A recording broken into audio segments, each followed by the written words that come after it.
अच्छा, last lecture में हमने मैक्सवेल इक्वेशन जो है लर्न करनी सीखी थी, उसको देखा था जो है। तो उसमें हमने बेसिकली दो चीजें देखी थी। उसको मैक्सवेल इक्वेशन को दो फॉर्म में हमने रिप्रेजेंट किया था। एक इंटीग्रल फॉर्म थी जो है, और सेकंड जो है डिफरेंशियल फॉर्म थी। तो आज के लेक्चर में मेनली हम जो है मैक्सवेल इक्वेशन को फेजर फॉर्म में एक्सप्रेस करना चाहेंगे जो, और उसको उसकी मदद से फिर हम जो है इलेक्ट्रिक फील्ड या मैग्नेटिक फील्ड कैसे फाइंड किया जा सकता है मैक्सवेल इक्वेशन की मदद से, वो हम देखेंगे। रेलेवेंट सेक्शन आपकी बुक के सेक्शन 9.5 और सेक्शन 9.7 है।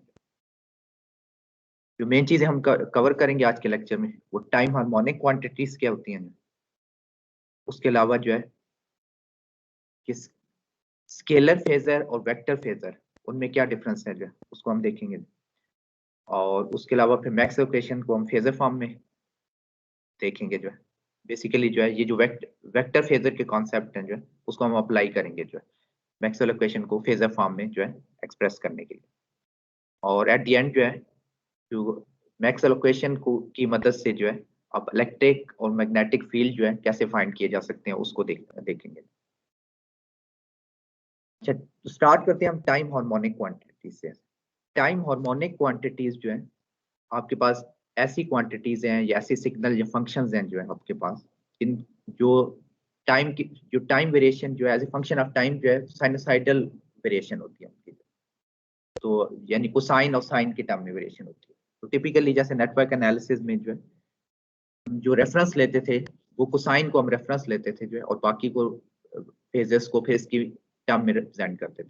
तो लेट्स से ये एक वोल्टेज सिग्नल है A cosine omega T plus five.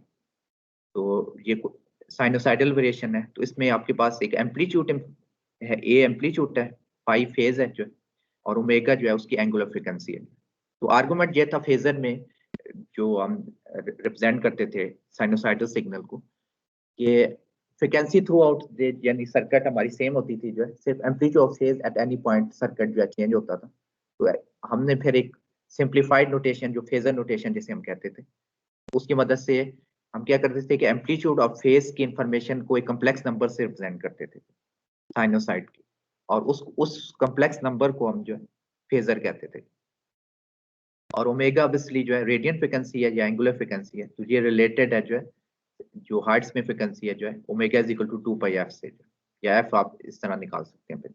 और टाइम पीरियड जो है और फ्रीक्वेंसी जो है ये रेसिप्रोकल है आपके पास। अच्छा, तो ये अगर आपके पास टाइम डोमेन में सिग्नल है आपके पास, या इंस्टेंटेनियस सिग्नल भी हम इसे कहते हैं, तो उसके करस्पॉन्डिंग अगर हमने फेजर लिखना है जो है, तो उसकी बेसिस जो है आइलर आइडेंटिटी होती थी। तो अगर आपके पास exponential of let's say J omega T plus five है जो है, तो इसको हम लिख सकते हैं cosine omega T plus five plus J sine omega T plus five. तो ये आइलर आइडेंटिटी मैथमेटिकल एक रिलेशन है। अच्छा, यहाँ पे अगर मैं जो है अब इसके साथ लेट्स से अगर मल्टीप्लाई कर दूं, ए मल्टीप्लाई कर दूं, जैसे ए इधर भी मल्टीप्लाई कर देता हूँ, ए इधर भी और ए इधर भी, तो ये क्वांटिटी जो है ये सेम नहीं है जैसे ये क्वांटिटी है। आपके पास A cosine omega T plus five था और ये भी A cosine omega T plus five.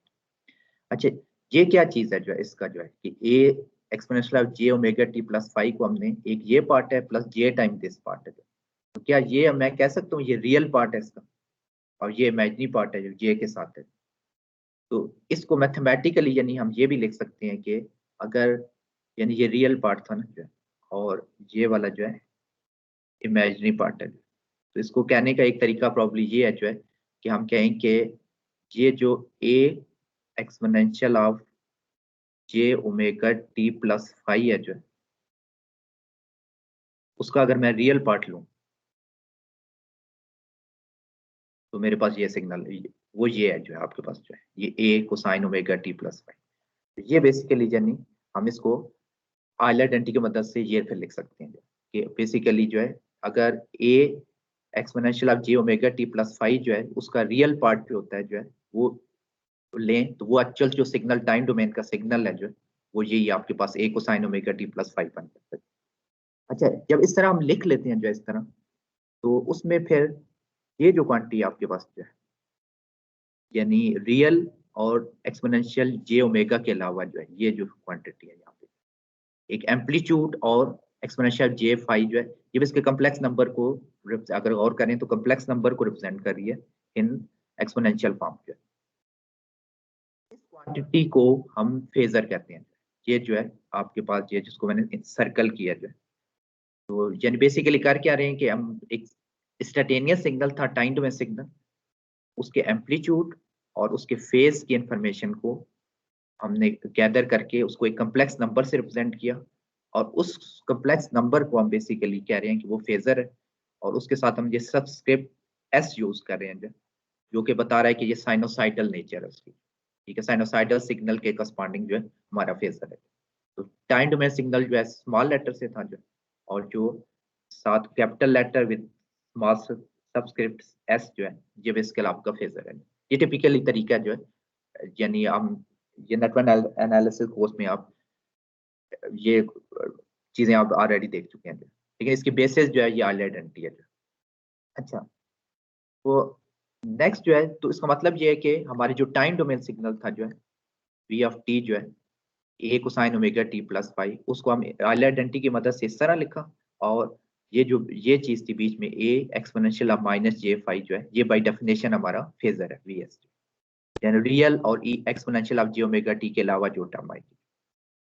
अच्छा, ये डेफिनेशन जो है, अच्छा ये बताएं कि ये जो फेजर है जो है ये वी एस आया जो है स्केलर है कि वेक्टर है?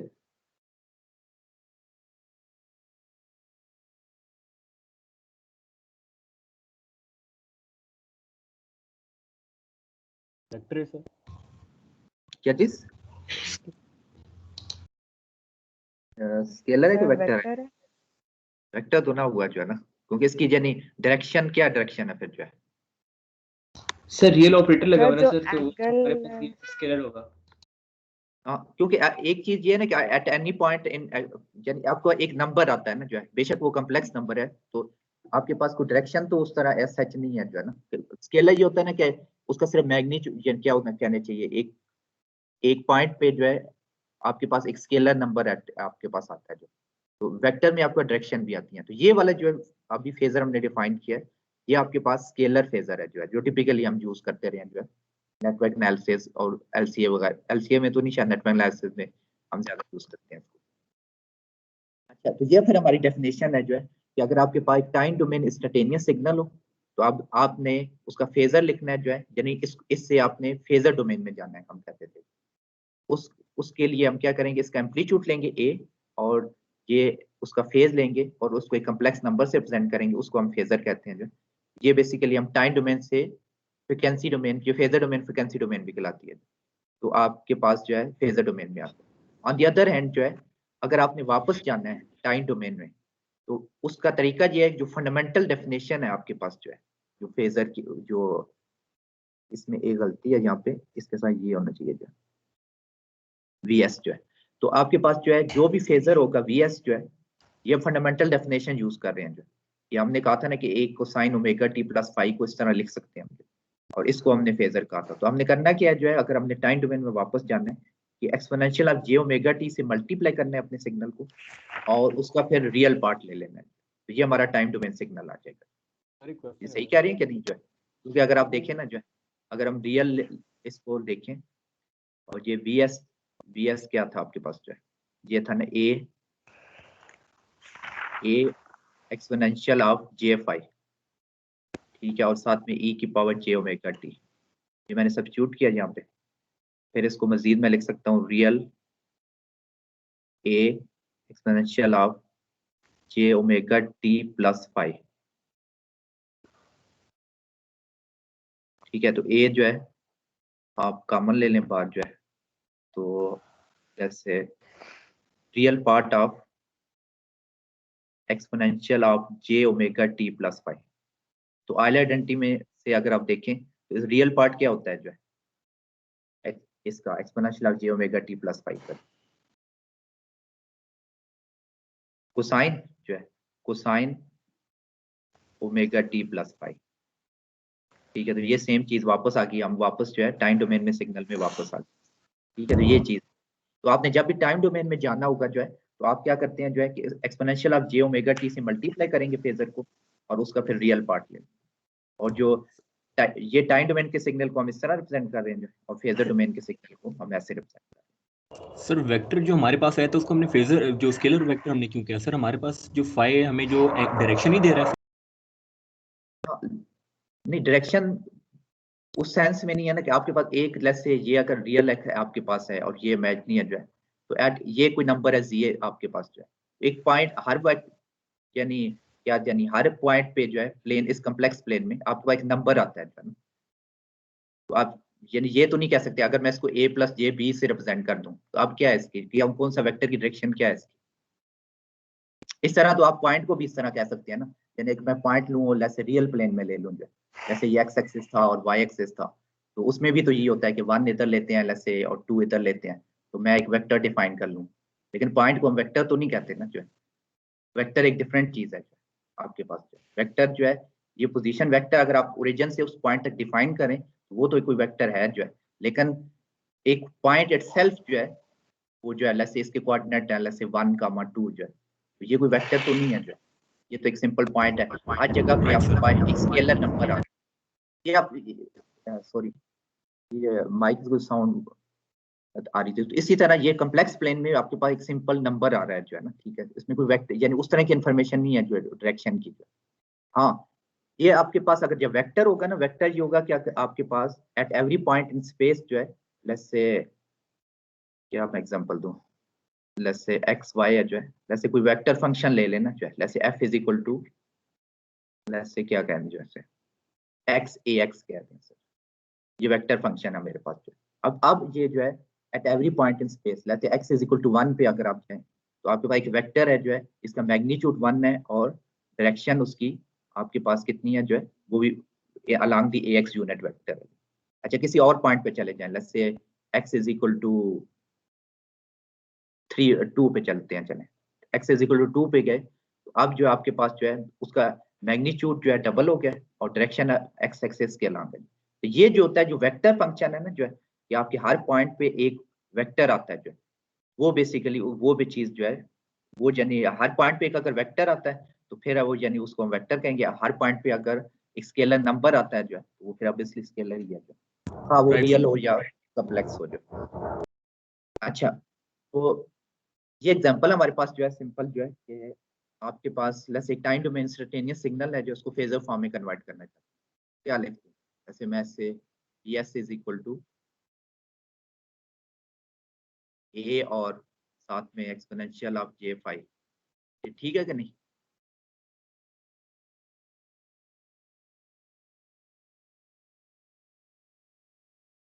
सर इसके साथ वो 90 की एडिशन ही होगी इसको कन्वर्ट करने के लिए। हाँ, इसमें जो की चीज जो है जो आपने इसमें ख्याल रखना है जो है वो ये कि आपने जो हमारा जो रेफरेंस है वो हमारा कोसाइन है जो है, तो सबसे पहले जो है आपने डायरेक्ट मैग्नीट्यूड और फेज तो हमने लेना ही है, लेकिन सबसे पहले आपने साइन से कोसाइन में कन्वर्ट करना है। तो आपने करना क्या है जो है कि इसको ए ट्रिग्नोमेट्रिक आइडेंटिटी की मदद से cosine omega T plus five minus pi by 2, ठीक है, ये जो है आपके पास है, क्योंकि आपके पास अगर आप जो आइडेंटिटी होती है वो ये होती है कि sine alpha is equal to cosine alpha minus 90 degree, ठीक है। या आप अगर ग्राफिकली देखना चाहें वो, जैसे अगर आप कोसाइन का ग्राफ दें, ये कोसाइन का ग्राफ है, जैसे कोसाइन अल्फा है जो। अच्छा, अगर मैं आपसे पूछूं कि कोसाइन अल्फा माइनस 90 का ग्राफ क्या होगा जो है, कोई बता सकता है मुझे? लेफ्ट शिफ्ट होगा, राइट शिफ्ट होगा, क्या होगा? शिफ्टिंग होगी ना, फंक्शन की shifting property. Cosine alpha minus 90 किधर शिफ्ट होना है? सर राइट साइड पे। Sir 90 degree right side sir, right side पे जो है जिन फंक्शन का आर्गुमेंट जब जो है 0 होता है तो अल्फा माइनस 90 0 या अल्फा इज इक्वल टू 90 पे जो है ना इसकी पीक आएगी, ये आपका यानी पाई बाई 2 या 90 पे जो है आपके पास जो है ये आपको साइन ये राइट पे शिफ्ट हो जाएगा। या इसको मैं एक्सट्रापोलेट करूं तो ये फंक्शन कोई रिजेंबल करता है किस तरह का फंक्शन है वैसे ये वाला? यस सर, टोटल साइन ये साइन, ठीक है, तो ये साइन फंक्शन है, तो ये बेसिकली ये बता रही है। तो बेसिकली हमने इस तरह साइन फंक्शन को कोसाइन में कन्वर्ट कर लिया। अच्छा, जब ये कर लेंगे जो है फिर आगे जो है सिंपल आप जो है आप सिंपल उसका एम्पलीट्यूड आप फेज ले लें जो है, या फिर अगर आपने बहुत अच्छा तरीके से करना है जैसे हम कर रहे थे, आप इसको लिख सकते हैं आइलैंड की मदद से, रियल एक्सपोनेंशियल ऑफ जे 5 और साथ में एक्सपोनेंशियल ऑफ, इसके साथ भी लिख सकते हैं वैसे तो, -5/2 और साथ में exponential of J omega T. ठीक है, तो ये हमने कहा था ना कि जो रियल और एक्सपोनेंशियल जे ओमेगा टी के अलावा जो चीज़ है ये जो है, ठीक है, तो ये बेसिकली आपका फेजर है। अच्छा, तो क्या है फिर फेजर हमारा? टिपिकल आप डायरेक्ट पिक भी कर लेते हैं कई दफा जो है ना, तो इसको मैं आगे फिर लिख सकता हूँ जो मेरा फेजर है, ऐसे उसको वी एस कह देते हैं, जो हमने नोटेशन यूज, वो आपके पास है ए exponential of j5 exponential of -5/2। Exponential of -5/2 क्या होता है? जो लास्ट से हमने कुछ किया था, जो ये किसके इक्वल होगा?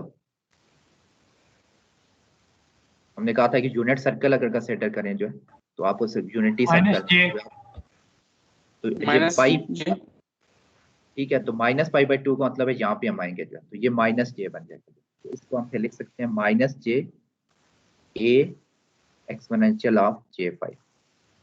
ठीक है, तो ये आपके पास इस तरह जो है आपने इसको लिख लिया। जो ये आप इस, यानी पॉइंट ये है कि आपने सिर्फ अगर साइन में हो तो पहले को साइन में कन्वर्ट करना है और फिर फेजर लेना है। अच्छा, नेक्स्ट आपके पास जो है,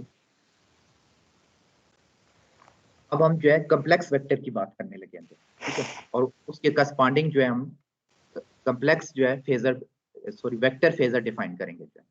अच्छा, क्योंकि अभी तक हम स्केलर फेजर की बात कर रहे हैं।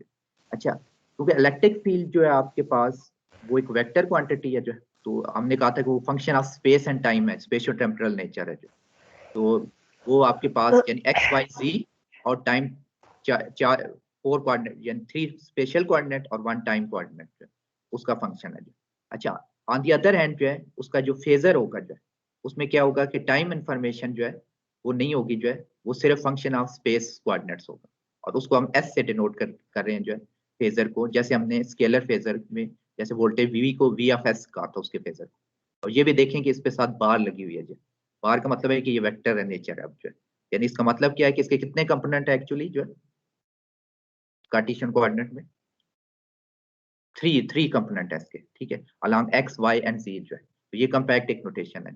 तो बाय डेफिनेशन जो है ये आपस में रिलेटेड किस तरह है जो है, कि जो फंडामेंटल डेफिनेशन थी जो है, कि ये जो फेजर होता है आपके पास जो है उसको e exponential of J omega T से मल्टीप्लाई करके रियल पार्ट लें तो आपके पास टाइम डोमेन सिग्नल आता है।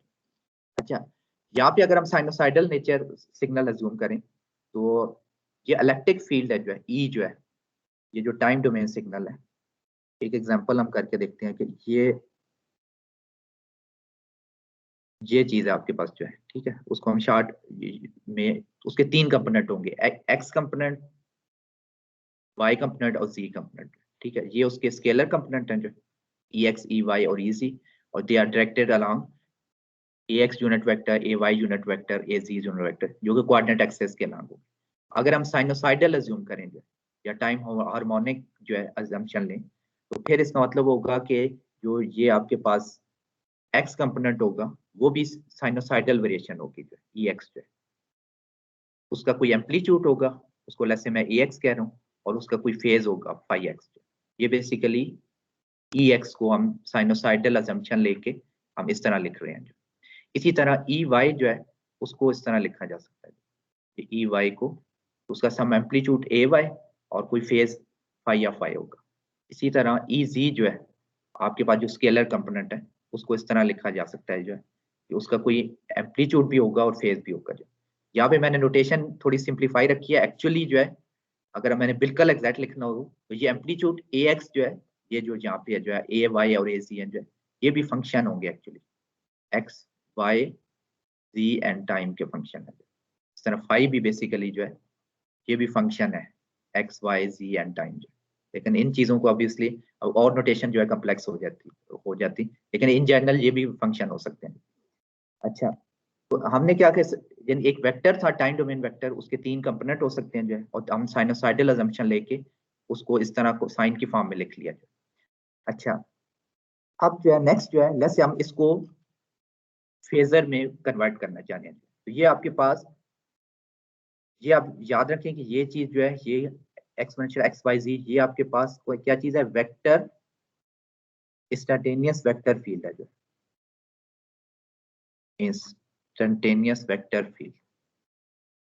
ऑन द अदर एंड जो है ये जो चीज है जो है ये आपके पास वेक्टर फेजर है जो है। तो हम बस बेसिक कर क्या रहे हैं जो है, हमें ये गिवन है जो है इंस्टैंटेनियस वेक्टर फील्ड गिवन है जो है, हमने उसके करस्पॉन्डिंग वेक्टर फेजर निकालना है जिसको हम इससे डिनोट कर रहे हैं जो है ES से जो है विद दिस बार है। और वो ऑब्वियसली टाइम का फंक्शन नहीं होगा, सिर्फ स्पेशल कोऑर्डिनेट का फंक्शन होगा। अच्छा कैसे कन्वर्जन होगी जो है, अच्छा हम बेसिकली जो है फंडामेंटल अगर डेफिनेशन देखें जो है हम क्या कर सकते हैं कि अब यानी इसका एम्पलीट्यूड AX है और फेज जो है फाई ऑफ एक्स है, तो हम इसको ये देखें, मैंने इसको कम्प्लेक्स नंबर से रिप्रेजेंट कर दिया AX exponential of J phi x. दूसरा देखें AY और फेज फाई वाई है, तो ये कम्प्लेक्स नंबर बन गया। ये AZ और ये फाई Z है, एक और कम्प्लेक्स नंबर बन गया। अच्छा लेकिन साथ में जो है ये यूनिट वेक्टर भी है, तो AX को मैंने इसके साथ लिख लिया, यहाँ पे AX जो दूसरा कंपोनेंट था उसके साथ AY भी आ गया और तीसरे कंपोनेंट के साथ AZ है जो। अब जब इस फॉर्म में आपने लिखा है जो है, अब जो है आप ये जो एक्सपोनेंशियल और इस exponential of J omega T और रियल के अलावा जो है ये बाकी जो चीज है ये सारी जो है ये आपका वो कम्प्लेक्स जो है फेजर है जो है, सॉरी वेक्टर फेजर है। अच्छा आपके पास यानी तो इसमें भी देखें जो वेक्टर फेजर है जो है उसके भी 3 कंपोनेंट हैं जो है, यानी वेक्टर नेचर है जो है, तो एक्स कंपोनेंट जो है ये वाली जो चीज है जो ये उसका एक्स कंपोनेंट है जो ये उसका वाई कंपोनेंट है और ये उसका जी कंपोनेंट है फेजर वेक्टर का। और ओवरऑल जो है ये तीनों कंपोनेंट मिलके एक फेजर वेक्टर बना रहे हैं। अच्छा तो ये हमारे पास फंडामेंटल अब जो है डेफिनेशन जो है उसको हम दोबारा रिपीट कर लेते हैं जो है कि हमारे पास ये साइनोसाइडल जो है टाइम डोमेन सिग्नल था जो है उसको अगर हम वो रिलेटेड है फेजर से जो है इस फंडामेंटल डेफिनेशन से कि अगर हम फेजर लें उसका जो है और उसको एक्सपोनेंशियल J ओमेगा T से मल्टीप्लाई करके रियल पार्ट लें तो हमारे पास इंस्टैंटेनियस फील्ड आता है जो वेक्टर फील्ड जो है। लेकिन ES जो है बजाते खुद भी जो है एक वेक्टर है जो है, जैसे ये इंस्टैंटेनियस एक वेक्टर था जो है आपके पास, इसी तरह ये भी आपके पास फेजर वेक्टर है आपके पास जो। अच्छा जो नोटेशन है जो है उस पे वो आपने जरा गौर इस पे करना है जो है कि ये जो है जनरल जो डेफिनेशन थी जो time domain instantaneous vector field था वो ये थी जो, ठीक है, एक वेक्टर था और function of space and time दोनों था। और ये आपके पास जो है जो फेजर है जो है वो सिर्फ फंक्शन ऑफ स्पेस कोऑर्डिनेट। अच्छा हम क्या करेंगे बजाय इसके कि उसके एज ए फंक्शन लिखें XYZ T और XYZ लिखें, इसको जो है हम एक शॉर्ट टर्म नोटेशन जो आपकी बुक में यूज होती है जो है वो ये है कि ये पूरी चीज जो है इसको वो इस तरह रिप्लेस कर देता है जो E से जो है, उसका मतलब अंडरस्टूड होता है कि वो फंक्शन ऑफ स्पेस कोऑर्डिनेट और टाइम कोऑर्डिनेट्स हैं। और ये जो पूरी चीज है जो है उस पूरी चीज को वो इससे रिप्लेस कर देगा। ये फिर अंडरस्टूड होगा कि आपके पास ES लिखा हुआ है तो हम वेक्टर फेजर की बात कर रहे हैं। अच्छा कई दफा जो है ये सेपरेट लिखना जो है बार बार इनकन्वीनियंट होता है, तो बार दफा जो है मुझे कई दफा कन्वीनियंट लगता है तो मैं ये नोटेशन यूज करूंगा। अल्टरनेट नोटेशन इसे मैं कह रहा हूँ जो है कि मैं जो आपके पास टाइम डोमेन सिग्नल है उसके साथ टाइम का फंक्शन लगा दूंगा जो, और जो फेजर का जो है उसमें सबस्ट्रेट के बजाय बस सिंपल ई लिख दूंगा। तो ये समटाइम कन्वीनियंट होगी कि जब बार बार फेजर लिखने होंगे जो है तो मैं ई लिख दूंगा जो है, एस नहीं लिखूंगा साथ में। और जब टाइम डोमेन का सिग्नल लिखना हो तो उसके साथ आधे फंक्शन ऑफ टाइम लिखते हैं। तो ये दो नोटेशन जो है हम इंटरचेंजेबली यूज करेंगे। तो ये बेसिकली वेक्टर जो है फेजर और स्केलर फेजर में, स्केलर फेजर का जो है आपके पास सिंपल मैग्नीट्यूड फेज आता है जो है, लेकिन यहाँ पे जो है जो वेक्टर फेजर है जो है ये क्या चीज है वैसे ये मुझे बताएं, रियल नंबर है कम्प्लेक्स नंबर है? Real sir. कम्प्लेक्स है जो है, ठीक है। ये आपके पास जो है ये अगर आप गौर करें अगर पिछली स्लाइड से ये जो था EXS जो था ना जो आपके पास जो है उसका एक कम्प्लेक्स नंबर है जो है, एम्पलीट्यूड भी है और फेज भी है जो है। उसका और उसको एक यूनिट वेक्टर के साथ मल्टीप्लाई हुआ है। ये चीज अब आपने यानी इसको जरा इस पे केयरफुली गौर करके इसको समझने की कोशिश करनी है।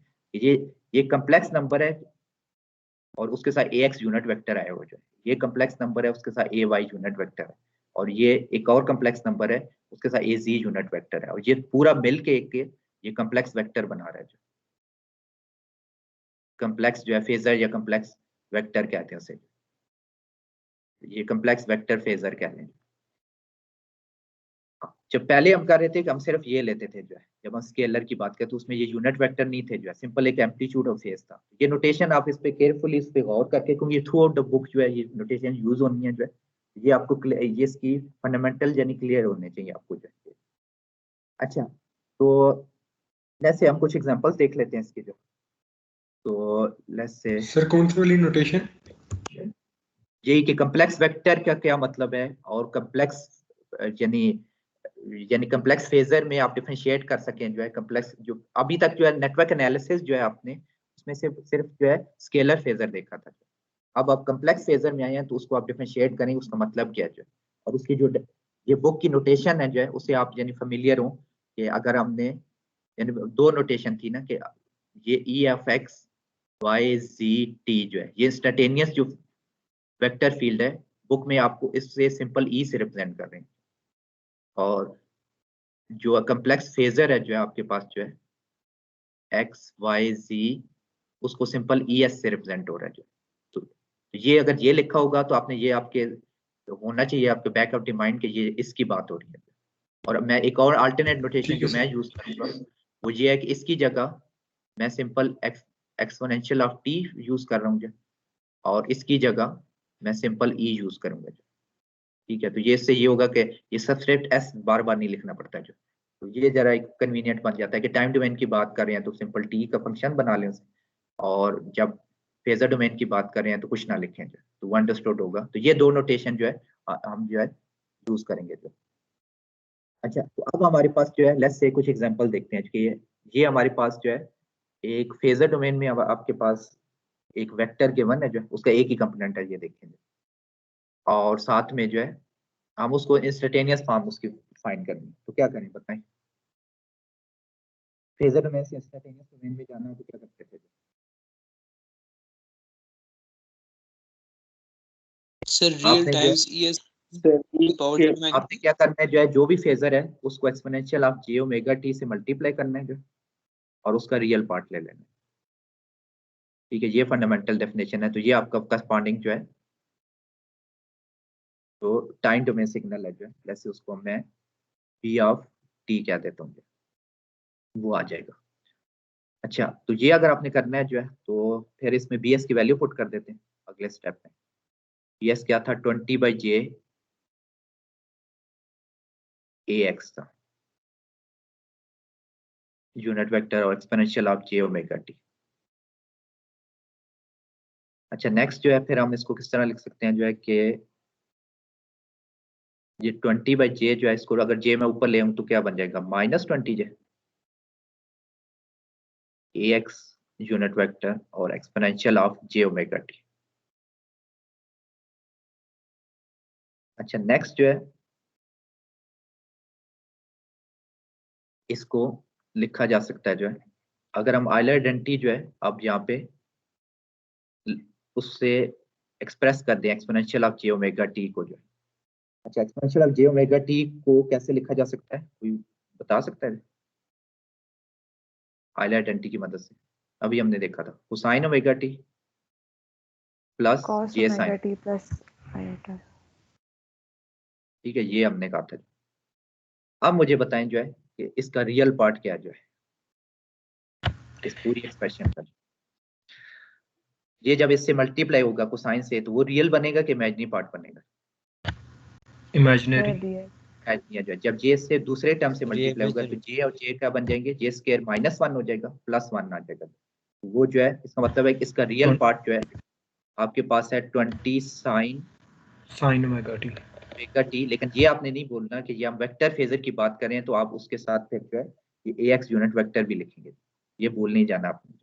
तो ये आपके पास जो है वेक्टर फेजर है जो है P of T in instantaneous यानी फॉर्म में जो अब इसलिए जो है मैंने एक कंपोनेंट है, इन जनरल आपके 3 कंपोनेंट हो सकते हैं, यानी ये एक सिंपल एग्जांपल थी। अच्छा इसके देखें जो इसमें देखें 2 कंपोनेंट है, ax यूनिट वेक्टर मैग्नीट्यूड 1 है और दोनों केस में जो है, लेकिन डायरेक्शन जो है एक ax है और दूसरी ay है जो। अच्छा और ये कम्प्लेक्स जो है आपके पास जो है वेक्टर फेजर है जो। अच्छा तो बताएं इसको हमने टाइम डोमेन में कन्वर्ट करना है, कैसे करें?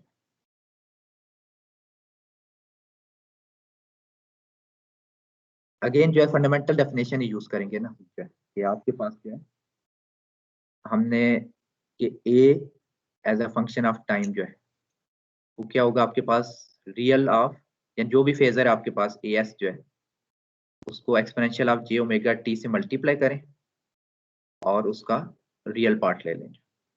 तो यहाँ पे अगेन सेम चीज जो हमने पिछले एग्जांपल में की है, इधर हम उसकी वैल्यू सब्स्टिट्यूट कर देते हैं ax प्लस j टाइम जो है इस exponential of j omega t को जो है मैं ओपन कर रहा हूँ जो है उसको मैं लिख रहा हूँ जो है कोसाइन आइलर डेंटी की मदद से cosine omega t plus j sine omega t। अच्छा अब जो है मुझे बताएं कि रियल पार्ट कौन सा होता है और इमेजिनरी पार्ट कौन सा होता है। अब होगा क्या है ना, ये ax यूनिट वेक्टर जो है ये मल्टीप्लाई होगा let's say cosine omega t से और उससे भी मल्टीप्लाई होना है साइन ओमेगा t। तो लेट्स से पहली टर्म जो है इसको जब मैंने मल्टीप्लाई किया दोनों से जो है तो रियल पार्ट कौन सा आएगा, जो कोसाइन ही नहीं आएगा, ax cos omega t vector cosine omega t। ठीक है अब minus दूसरी पार्ट को ay देख लेते sin हैं। omega t। अच्छा दूसरे पार्ट में जो है क्या हो जाएगा जे ए वाई, जब इससे मल्टीप्लाई वो तो इमेजिनरी पार्ट है जो है, और जब जे इससे मल्टीप्लाई होगा तो आपके पास वो रियल बन जाएगा माइनस ए वाई साइन ओमेगा टी। ठीक है तो ये आपके करस्पॉन्डिंग टाइम डोमेन सिग्नल आ गया। तो इस तरह आप जो है सिंपल जो है अगर आपको फेजर वेक्टर गिवन है तो आपके इंस्टेंटेनियस टाइम डोमेन वेक्टर जो है आप इस तरह फाइंड कर सकते हैं।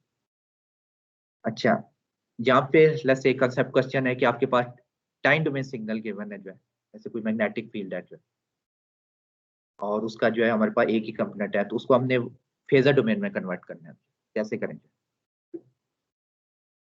यहाँ पे वो अल्टरनेट नोटेशन यूज कर रहा हूँ, ठीक है जो तो मैंने इसके साथ टाइम का फंक्शन लगा दिया जो है और इसको सिंपल एच कह दिया, बजाय इसके कि एस लिखूँ इसके साथ और इसके साथ बगैर लिखूँ। ये जरा कन्वीनियंट है, ये अक्सर मैं इस तरह ही यूज करूंगा जो। अच्छा तो बताएं क्या होगा फिर, फेजर बता दें मुझे जो एच जो है कैसे लिखूँ उसको जो।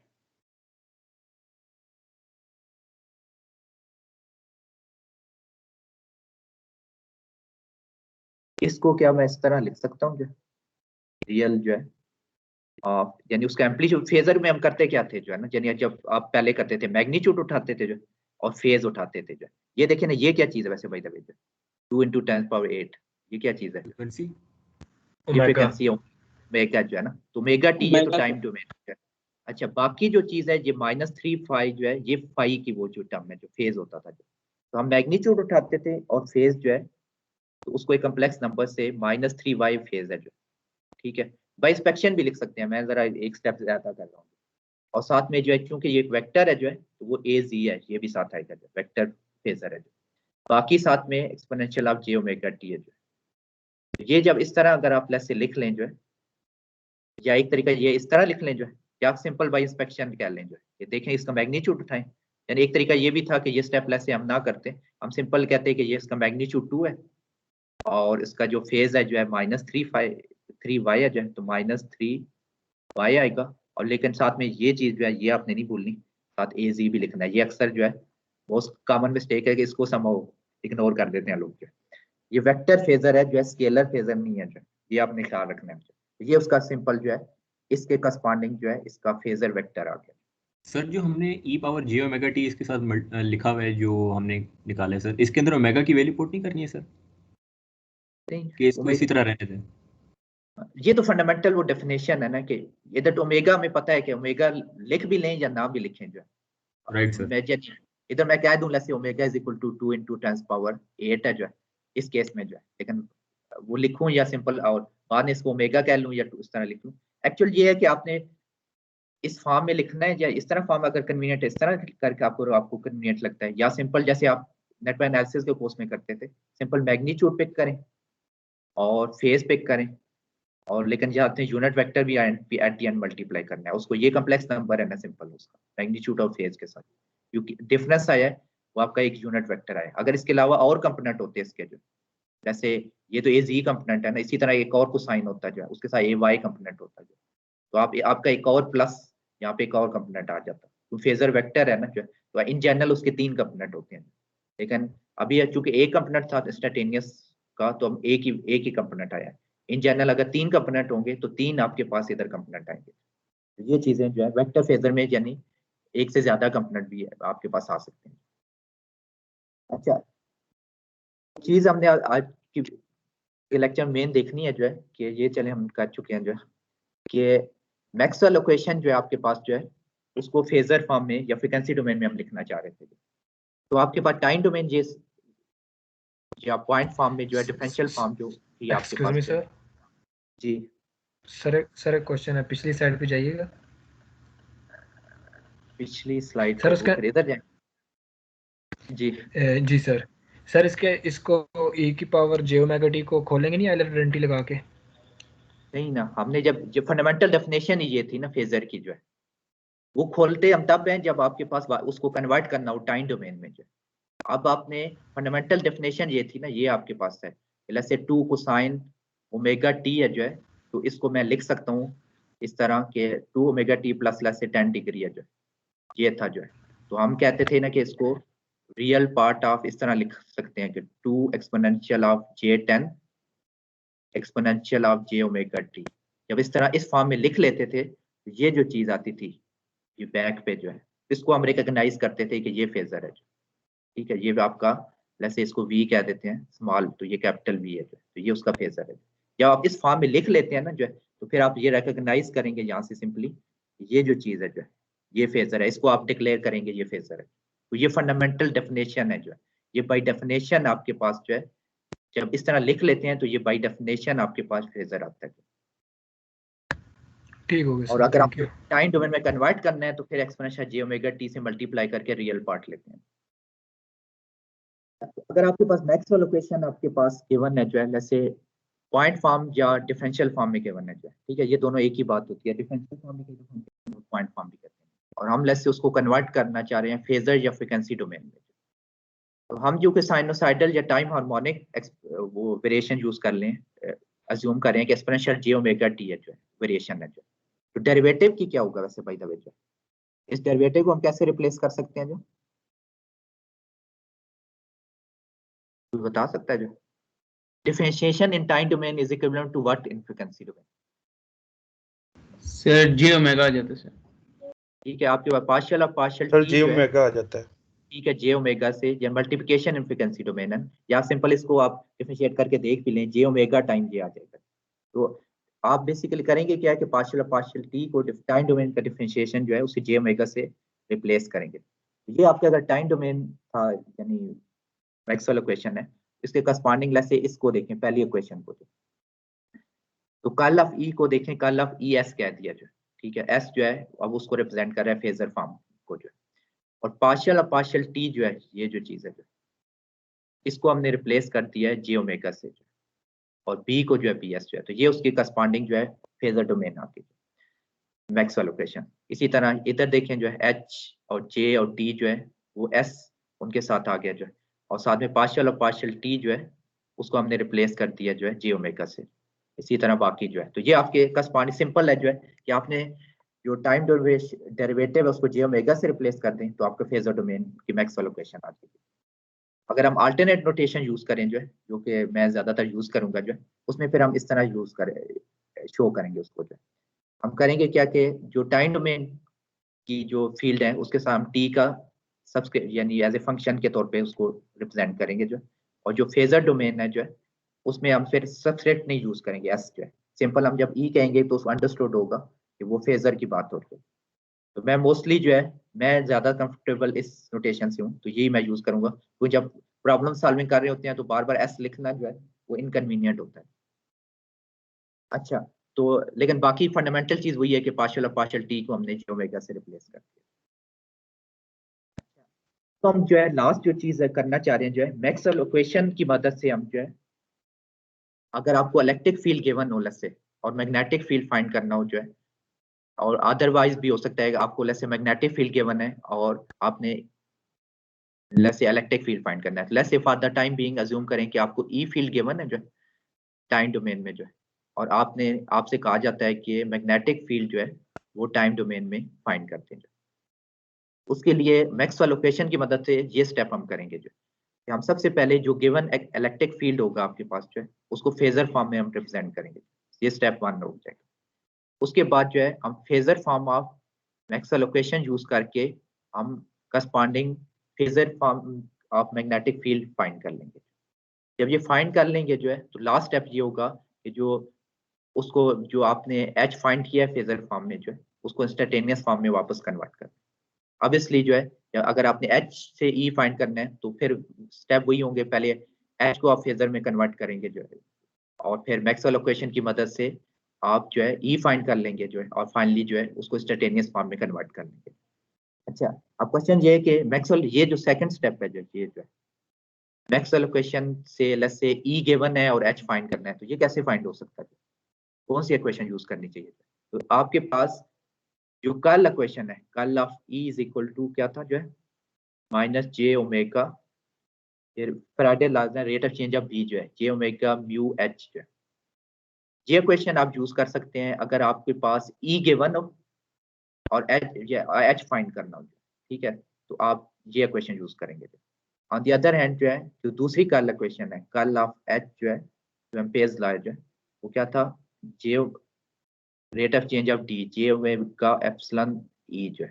तो ये इक्वेशन आप चूज करेंगे जो है, हम सोर्स फ्री यूज करें प्लस जे भी होता था इसमें जो, लेकिन हम अज्यूम कर रहे हैं कि वो जो है अभी जो है जे की टर्म 0 है जो है, तो हम ये इक्वेशन जो है दो यूज करेंगे जो है। पहली इक्वेशन यूज करेंगे अगर आपको ई गिवन हो और एच फाइंड करना हो, और ये इक्वेशन यूज करेंगे अगर आपको एच गिवन हो और ई फाइंड करना हो। अच्छा, टाइम बहुत कम रह गया हमारे पास जो है, इसको नेक्स्ट क्लास में करें जो है, कि हम कर दें फिर जो है सर नेक्स्ट क्लास में कर लेते हैं, हमारी क्लास है सर अगली क्लास स्टार्ट होने वाली है। कब से हमारी थी क्लास, ये कब तक टाइम था हमारे पास? 25 तक नहीं था जो? जी सर। सर आपने अटेंडेंस एक का लिंक दफा आज भी अटेंडेंस की लिंक शेयर करेंगे, वहां पे हम अटेंडेंस मार्क करेंगे। वो हो चुका है जो है ना, इस एग्जांपल को एक दफा मैं करा देता हूँ जो है, फिर बाद में हम दोबारा इसको ना रिपीट भी कर लेंगे, चलें ये कुछ चीजें रिपीट हो जाएं तो बेहतर है।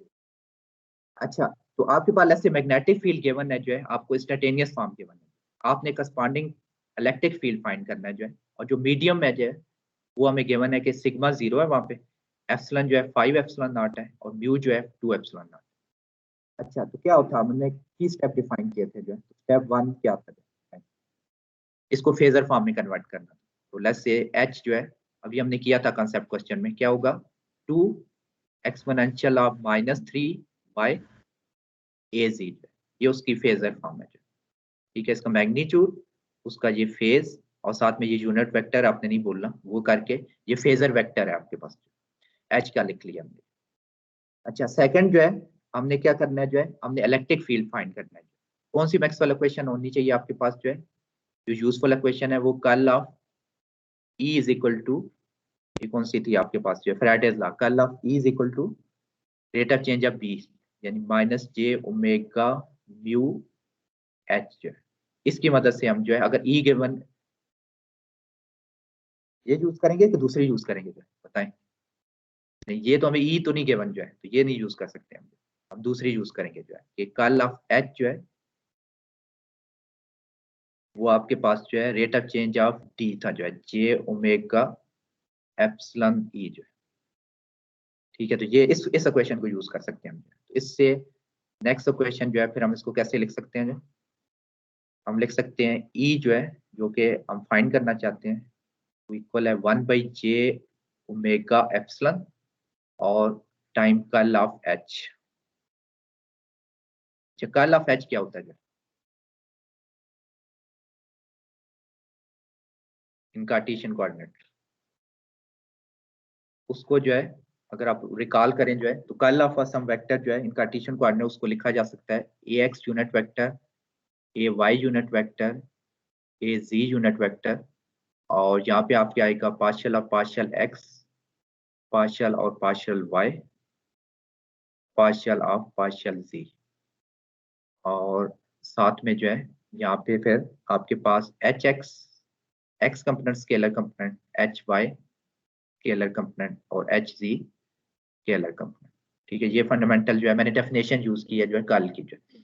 अच्छा, अब हम वैल्यू सब्स्टिट्यूट इसमें करते हैं।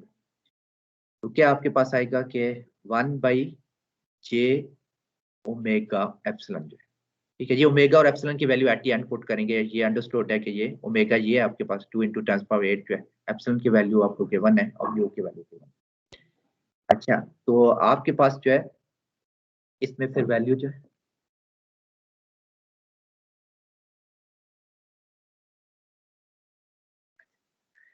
अच्छा, तो इसमें जो है क्या बन जाएगा फिर बताएं जो है कि हमारे पास पहली रो तो वही रहेगी ना, a x unit vector, A Y unit vector और ए जी यूनिट वेक्टर। अच्छा, ये मुझे बताएं एच एक्स, ये लास्ट रो की मैं बात कर रहा हूँ, ठीक है, h x h y h z, इसमें एच एक्स एच वाई और एच जी क्या है, ये जरा बताएं ना मुझे। सर ये आप एच एक्स जो वो हमारे पास जीरो होंगे सर। जीरो हो जाएगा। ये जो है ना, ये आपका फेजर वेक्टर था ना जो है, ये आपके पास एच जी है सिर्फ जो है, इसका मतलब सिर्फ जी कंपोनेंट है इसका, बाकी जो है और एच जी जो है वो स्केलर कंपोनेंट है, उसके साथ ये वेक्टर नहीं लिखना आपने। ठीक है, ये जरा चीजें आपने जरा क्लियर यानी उसको ना देखना है कि वेक्टर का और क्या है और स्केलर क्या है जो है, क्योंकि ये सारी चीजें गड़बड़ लोग कर देते हैं यानी। ये एच जी है आपके पास जो है, बाकी कंपोनेंट्स में कोई है नहीं जो है। तो आज इसका मतलब है कि एच एक्स भी जीरो है लास्ट रो में, एच वाई भी जीरो है जो है, और एच जी जो है हमें गिवन है जो है, तो वो जो है अभी चले हम वैल्यू नहीं सब्स्टिट्यूट करते, एच जी लिख देते हैं एज इट इज। अच्छा, बट अबाउट जो पास ये डेरिवेटिव जो है, ये किस चीज का डेरिवेटिव जो है, ये किसका फंक्शन है वैसे, एच जी तो है ना जो है, ये किसका फंक्शन है, अब मैं ये पूछता हूँ आपसे। फंक्शन Y होना का सर। डिफरेंट बात है और आपके पास Y। वेक्टर वेक्टर होना डिफरेंट बात है। तो ये y का फंक्शन है जो है ना एक्चुअली, यानी H G fundamentally is a function of y जो है। ठीक है, इन जनरल मैंने कहा था कि अगर आपके पास कोई स्केलर कंपोनेंट है जैसे ए एक्स जो है, in general uh function of X Y Z हो सकता है। ठीक है, स्केलर जो फेजर डोमेन में, तो यहाँ पे हम कह रहे हैं कि y का फंक्शन है।